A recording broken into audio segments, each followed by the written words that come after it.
All kinds of exam के point of view से, है ना। क्योंकि पिछली क्लास में हमने कुछ देख लिए थे, पर आज उसका बहुत अच्छे से दूसरा पार्ट रहेगा और आपके लिए बहुत ही महत्वपूर्ण रहेगा। दोस्तों, यदि आपको क्लास पसंद आए तो आप सब्सक्राइब जरूर करें, और आप सुने, वीडियो देखें क्या है क्या नहीं है ना। तो एग्ज़ाम के पॉइंट ऑफ व्यू से 10th 12th graduation, post graduation, all kinds of competitive या कंपटीशन एग्जाम्स, सभी प्रतियोगी परीक्षाओं के लिए बहुत बहुत महत्वपूर्ण है। सबसे फर्स्ट क्वेश्चन है, find out the part which has an error. वो हिस्सा ढूंढना है आपको जिसमें एरर है। इन द फॉलोइंग सेंटेंसेस, ये जो वाक्य हैं इसमें कुछ एरर है। हर पार्ट में 1 2 3 4 5 ऐसा करके पार्ट हैं, उसमें कुछ एरर हैं। If there is no error, the answer is D, no error. यदि उसमें कोई एरर नहीं है, कुछ एरर त्रुटि नहीं है, तो आपको नो एरर पर क्लिक करना है। तो देखिए आप अच्छे से ध्यान से कि एरर फाइंड आउट करना है आपको। The sun whose ray give life to the earth was venerated as God by our ancestor, no error. Part 1, Part 2, Part 3, Part 4 और Part 5। तो देख लीजिएगा, द सन होज, इसमें कोई एरर नहीं, नो एरर। रे गिव लाइफ, तो सन है, सन का रे एक किरण तो है, होता नहीं है, एक किरण नहीं आता है सूर्य का, बहुत सारी किरणें होती है। तो एरर कहाँ दिखाई दिया दोस्तों, यहाँ पे। To the earth was venerated as God by our ancestors, इसमें एरर है नहीं, तो हमारा एरर दिख गया हमको पार्ट 2 में। सूर्य, इसका मतलब क्या होता है, देखिए रेज, इसमें रेज किया हमने, अब जाके अपना करेक्ट हुआ है ना। क्योंकि सन है, सन में से जो रे होता है, जो रेज आती है, बहुत सारी पराबैंगनी विकिरण होती है, अल्ट्रा पराबैंगनी विकिरण होती है, कई प्रकार की विकिरण होती है, तो एक तो होता नहीं है। तो जिस सूर्य की किरणें पृथ्वी को जीवन देती है, पृथ्वी पर रहने वाले को जीवन देती है, जितने भी पेड़ पौधे हैं, मनुष्य हैं, सभी प्राणी हैं, जितने जीवधारी हैं, उसे क्या होते हैं, हमारे पूर्वज भगवान के रूप में पूजते हैं। क्या करते हैं, वेनरेटेड करते हैं, भगवान के रूप में पूजते हैं। तो इसमें एरर ढूंढ लिया दोस्तों, किस पार्ट में था, पार्ट 2 में।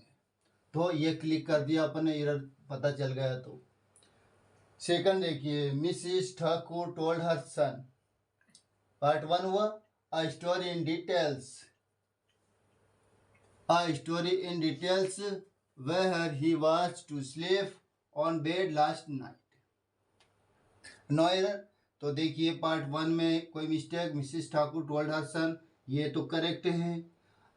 स्टोरी इन द डिटेल्स, यहाँ थोड़ा अपने को एरर दिखाई दे रहा है। क्या दिखाई दे रहा है कि कहानी की जो डिटेल है, तो जब स्टोरी है, इसमें प्लूरल नहीं यूज होगा, इसमें प्लूरल नहीं यूज होगा।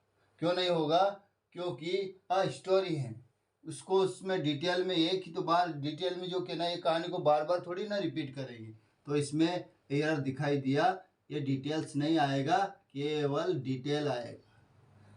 When he was to sleep on bed last night, no error. तो दोस्तों सेकंड पार्ट में एरर है। कल रात जब वह, है ना, कल रात जब वह अपने बेटे को बिस्तर पर सोने जा रहा था, तब क्या हुआ, उन्होंने एक विस्तार से या विस्तार में कहानी सुनाई, विस्तार में एक कहानी सुनाई। तो समझ में आया ना दोस्तों, कहाँ एरर थी, पार्ट 2 में एरर थी, नो एरर, है ना। On the bed last night किसी भी पार्ट में नहीं है, बाकी पार्ट सभी सही हैं, केवल इसमें थोड़ा सा तो एरर, ज़्यादा एरर नहीं होता है ऐसा कि पूरा वाक्य का वाक्य, पूरा पार्ट का पार्ट गलत हो जाए, या तो सिंगुलर का या प्लूरल का या एडवर्ब में या सब्जेक्ट में या हेल्पिंग वर्ब में, ऐसे छोटा छोटा एरर दे देते हैं, तो हमें सर्च करने में थोड़ा प्रॉब्लम आ जाती है। मैंने भी कई कंपटीशन एग्ज़ाम दिया है, ये पार्ट सबसे डिफ़िकल्ट रहा है मेरे लिए, क्योंकि मैं ढूंढ नहीं पाता था। मैं इनको ढूंढ नहीं पाता था कि एरर है कहाँ, आखिर एरर कहाँ है इसमें। सभी तो ऐसे सही दिखाई दे रहा है या फिर सभी इनकरेक्ट दिखाई दे रहा है। तो दोस्तों कोई भी एग्ज़ाम लेता है तो जरा सा उसमें एरर डाल देता है, तो ताकि हम उसे ढूंढते रहें। तो ज़्यादा पचना नहीं है, तो अपन को मेन चीज़ें याद हैं। तो जैसे ये वो भी ऐसा मिस्टेक नहीं देता, ऐसा देता है जो हमें याद है, पता है, पर हम ढूंढ नहीं पाते। अब देखिए सन का दिया रे, तो आपको उसे याद थी कि सन है तो रे एक किरण तो होता नहीं है, बस बाकी और पे ध्यान देना नहीं है ज़्यादा। ये पहला क्वेश्चन हुआ दोस्तों। इस प्रकार के क्वेश्चंस आते हैं और निश्चित आते हैं, और यदि ये समझ लिया ना तो फिर हम कभी मिस्टेक नहीं कर सकते। यदि ये पार्ट ये क्वेश्चंस हल कर लिया, उसको सफलता क्या किस हिज फीट, सफलता उसके कदम चूमेगी, अगर ये देख लिया तो ठीक है दोस्तों। हम बहुत सारी क्लासेस करेंगे कंपटीशन एग्जाम के पॉइंट ऑफ व्यू से। अभी तो हमारा शुरुआत है, सब कोई दिक्कत नहीं है। अब आते हैं हम क्वेश्चंस 2 पर। क्वेश्चंस 2 क्या कहता है? Fill in the blanks. क्या करना है आपको? Fill in the blanks most suitable alternative. Most suitable alternative मतलब सबसे उपयुक्त विकल्प है उसे चुनना है। विकल्प रहते हैं 4, जिसमें से आपको अपने को फाइंड आउट करना होता है कि कौन सा यूज होगा, कौन सा इसके लिए उपयुक्त होगा। ठीक है, और कोई ज़्यादा कठिनाई वाली बात नहीं है। तो देखिए अब, that rule is applicable everyone. यह नियम सब पर लागू है। तो यह नियम सब पर लागू है। 4 अल्टरनेटिव होते हैं, चार अल्टरनेटिव होते हैं। फॉर, अप टू, है ना, फॉर, अप टू, और कुछ भी दे दिया, इनटू, जो भी है इनटू वगैरह दे दिया। तो आपको मोस्ट सुटेबल अल्टरनेटिव ढूंढना है। नियम सब पर लागू है, एप्लीकेबल एवरीवन। तो एवरीवन है तो उसके पहले हमेशा टू आता है। एवरीवन शब्द आया है तो उसके पहले हमेशा टू ही आता है। ठीक है दोस्तों, that rule is applicable to everyone. यह नियम सब पर लागू है। ठीक है, ये हो गया मोस्ट सुटेबल अल्टरनेटिव। सेकंड देखिए, he is so proud of his wealth. उससे अपनी दौलत का बहुत घमंड है। That he looks down the poor. इसलिए क्या करता है वो गरीबों को लुक्स डाउन अपॉन। यह मोस्ट सुटेबल क्या हुआ? ऐसे 4 अल्टरनेटिव दे देंगे, इनटू, अपॉन वगैरह। जैसे ये मैंने दे दिया तो अपॉन द पुअर। वह गरीबों को निचली दृष्टि से देखता है, हमेशा निचला लेवल से देखता है। गरीबों से उसको एलर्जी होता है, इतना उनको उनकी दौलत पर इतना घमंड है कि, है ना, उसको हमेशा गरीबों को एक तुच्छ दृष्टि से देखता है, या निचली दृष्टि से देखता है, या बुरी दृष्टि से देखता है। हमेशा गरीबों को अवॉइड करता रहता है। तो दोस्तों इसमें क्या आएगा? अपॉन आएगा, लुक्स डाउन अपॉन। ये तो फ्रेज है, वैसे ही कोई दिक्कत नहीं है, गलत हो ही नहीं सकता। तो ये हो गया, उसको अपनी दौलत पर इतना घमंड है कि वह गरीबों को क्या है दृष्टि से, निचली दृष्टि से, नीचे की दृष्टि से देखता है। समझ में आया? उसे इतना ये है तो समझ में आ गया ना। आगे देखिए आप, the students did not pay attention what the teacher said. शिक्षक ने जो कहा छात्रों ने ध्यान नहीं दिया। छात्रों ने ध्यान नहीं दिया जो शिक्षक ने कहा। तो पे अटेंशन टू, है ना, ध्यान नहीं दिया। किसने ध्यान नहीं दिया? स्टूडेंट ने। किस पर ध्यान नहीं दिया? टीचर्स के बातों पर। टीचर्स ने जो भी बोला उन पर ध्यान नहीं दिया। तो पे अटेंशन टू, ये हो गया मोस्ट सुटेबल अल्टरनेटिव। ठीक है, ये इस पे 2 आ जाएगा। चलिए ठीक है दोस्तों, ये मोस्ट सुटेबल अल्टरनेटिव आता है।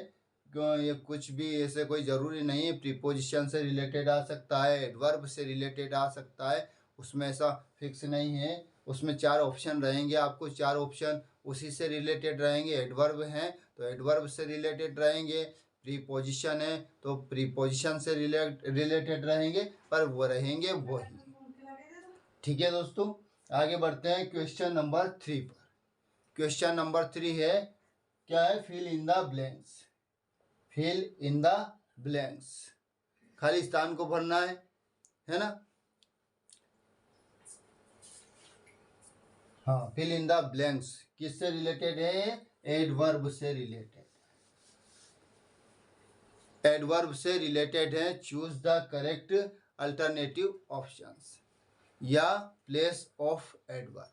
तीसरा है प्लेस ऑफ एडवर्ब, आपको सिलेक्ट करना है। 4 एडवर्ब रहेंगे, 4 ही प्लेस ऑफ एडवर्ब रहेंगे, जिसमें से जो प्रॉपर हैं, जो उचित हैं, उसको हमें ढूंढना है। जैसे 4 में देखिए, away, above, up,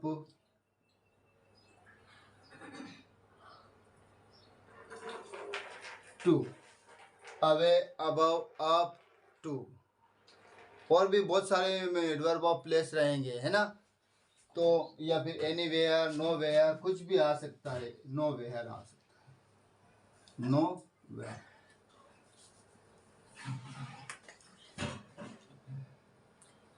the lady, क्या करना है आपको? चूज करना है। 4 एडवर्ब रहेंगे, जो भी क्वेश्चन से रिलेटेड है, एडवर्ब ऑफ प्लेस से रिलेटेड है। The lady asked them to come but they resisted. महिला ने उनसे आने को कहा, आने के लिए कहा,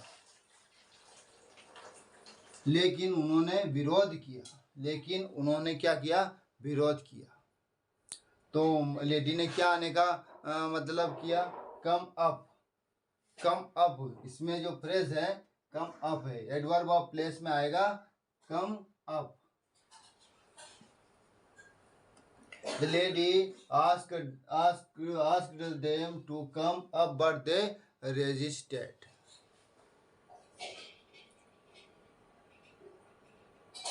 ठीक है, महिला ने क्या किया?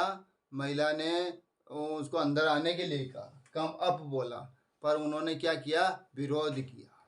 उन्होंने क्या किया? विरोध किया। तो अप नहीं, देख लीजिएगा ध्यान से, आपकी जगह इनसाइड। इनसाइड, अंदर की ओर बुलाया उन्होंने। क्या बुलाया? अंदर की ओर बुलाया, पर उन्होंने विरोध किया नहीं, आने के लिए विरोध किया।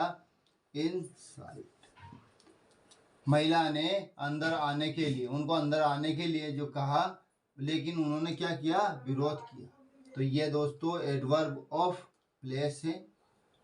क्या है? एडवर्ब ऑफ प्लेस है। तो इसमें से हमने मोस्ट सुटेबल एडवर्ब सेलेक्ट कर लिया है और इनसाइड आ गया है। As you go in the air a pressure drops. अब देखिए आप, इसमें भी एडवर्ब ऑफ प्लेस लगाना है आपको। एज यू गो अप, जैसे आप ऊपर जाते हैं, हवा में ऊपर जाते हैं, तो आपका क्या होता है? प्रेशर ड्रॉप हो जाता है। क्या हो जाता है? प्रेशर ड्रॉप हो जाता है, मतलब कम हो जाता है। तो इसमें आएगा गो अप, ऊपर जाना। ठीक है ना। तो इसमें क्या आएगा? एडवर्ब ऑफ प्लेस में अप आएगा, ऊपर। किस जगह पे? ऊपर। या किस जगह पे बुला रही थी? अंदर। ठीक है ना।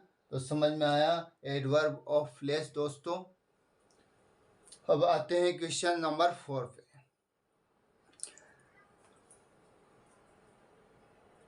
क्वेश्चन नंबर 4 पे आते हैं। इसमें से आपको क्या करना है? सेलेक्ट करना है, चुनना है, बताना है, आपको फाइंड आउट करना है क्या? एडवर्ब, कि इन सेंटेंस में कौन सा एडवर्ब है। Find out the adverb. ठीक है ना। आपको क्या बताना है? एडवर्ब बताना। शी इज वेरी वीक, देखिए इसमें वेरी वीक ऐसे कुछ कंफ्यूजन डाल देते हैं। स्ट्रेन हर सेल्फ, छोटी छोटी बातें हैं वो भी अपन कंफ्यूजन में डालती है। She is very weak, she can not stand her self, इसमें क्या आएगा कि वह इतनी कमजोर है। कितनी कमजोर है? वह इतनी कमजोर है कि वह अपने आप को रोक नहीं सकती। वह अपने आप को क्या रोक नहीं सकती।